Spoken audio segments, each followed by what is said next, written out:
ജോക്കട്ടാ എന്താ ശരിയമ്മേ? ഇന്ന് ഏത് ഡേ ആണ് മോനെ? ഇന്ന് സാറ്റർഡേയാ. ഈ സാറ്റർഡേയുടെ പ്രത്യേകത എന്താണെന്ന് അറിയാമോ മോനെ? എനിക്കറിയാം. എന്താണ്? ഇന്ന് കൊഴുക്കട്ട ഉണ്ടാക്കണ ചെയ്യാ. കൊഴുക്കട്ട ശനിയാഴ്ച. അതായത് ഈശോ ജെറുസലേമിലേക്ക് പോകുന്നതിന് യാത്രയ്ക്കിടയിൽ ഈശോ വിശ്രമത്തിനായി ലാസറിന്റെ ഭവനത്തിൽ കയറി.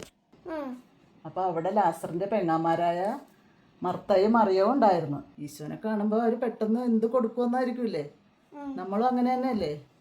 അപ്പൊ ഈശോ അവര് പെട്ടെന്ന് മാവെടുത്ത് കുഴച്ച് ധൃതിയിൽ കൊഴുക്കട്ട ഉണ്ടാക്കി ഈശോന് കൊടുത്ത്. ഈശോ അത് കഴിച്ച് സന്തോഷത്തോടുകൂടി അത് കഴിച്ച്. അതിൻ്റെ ദിവസമായിട്ടാണ് നമ്മൾ കൊഴുക്കട്ട ശനിയാഴ്ച ആചരിക്കുന്നത്. അതിൻ്റെ പിറ്റേ ദിവസം ഓശാന പെസഹ തിരുനാളിന് 6 ദിവസം മുമ്പ് ഈശോ അവസാനമായി കഴിച്ച ഭക്ഷണമാണ് ഈ കൊഴുക്കട്ട. പിന്നെ പെസഹയല്ലേ? നാളെ ഓശാന തിരുനാൾ. എല്ലാവർക്കും ഓശാന തിരുനാളിൻ്റെ മംഗളങ്ങൾ.